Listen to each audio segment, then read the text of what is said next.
All right, everybody worldwide, you're now tuned into Danger Vision. I'm your host, Tom Danger. You know, I'm a little emotional right now.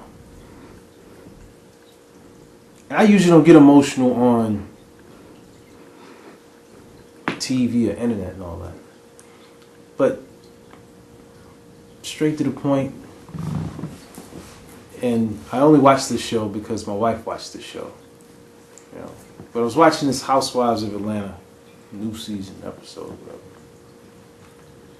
And then all the blogs and media websites and nonsense, they were talking about Apollo being sentenced and so forth. But when you watch this episode, he has to go to court to be sentenced for a crime that he's been accused of. What he's been, found guilty of. And his sentence is X amount of time, and when he's ready to go to the courthouse to the hearing, his wife and children are nowhere to be found.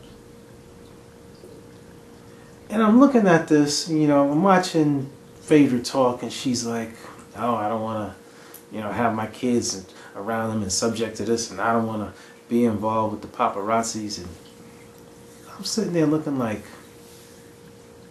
what the fuck is this? Like, true story. My mom would always say, if you do the crime, you do the time. If you do something, you got to pay for the consequences, right?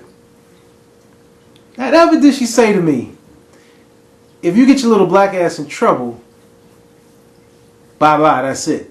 I don't want to see you no more. So this is my frame of mind and my upbringing from the mother that's been strong to me and loves me and taught me right from wrong and so forth and so on. And then you have Phaedra, not equating her to my mother, but just in the mentality of doing right from wrong and so forth. And I hear her. She's saying, Apollo did wrong and he wasn't thinking about his family. I get that. He's also being sentenced to do time in prison. So, what is the benefit of her being selfish to stay away from that man in a time of support? At the end of the day, that is still her husband. What part of the vows say that when you fuck up, you on your own?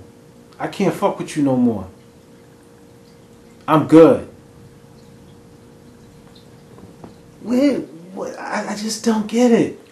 It was like, I'm losing my voice already.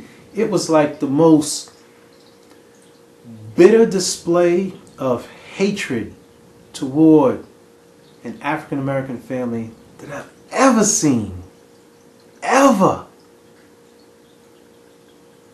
The people who were supposed to love you and be by your side just turn their back on you. What type of shit is that? This man on TV crying. All I wanted you to do was just see me, because that could have been my last moment. At least let me see my kids. And you so fucking bitter because you got your little bit of bread and your little bit of foolish pride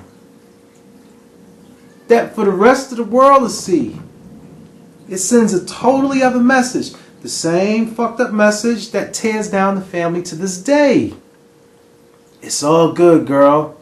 I got this. I'm going to be on my own. I'm going to be all right. I'm strong. It's not even about the money. It's about the message. Any other culture you look at, they don't do that dumb shit. Not condoning doing crime. It's not what we're talking about. We're talking about showing support for a loved one in a time of need. I really don't know how to sum it up. And then, again, so then other women looking at this, they condone it like, well, you know what? She's right. He fucked up. Let him go this way. No!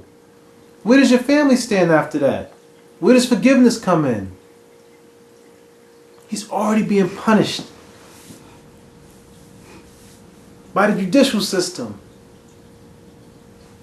So now he needs to be punished by his wife as well.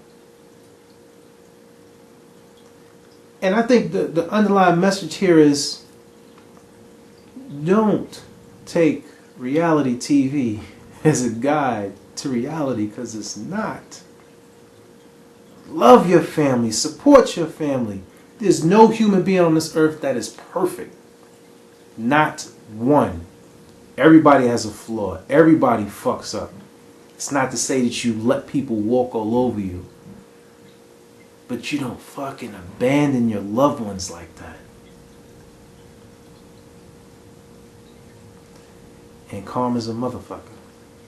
Because it'll be that time when she's going to need somebody to be there for her, and ain't nobody going to be there for her.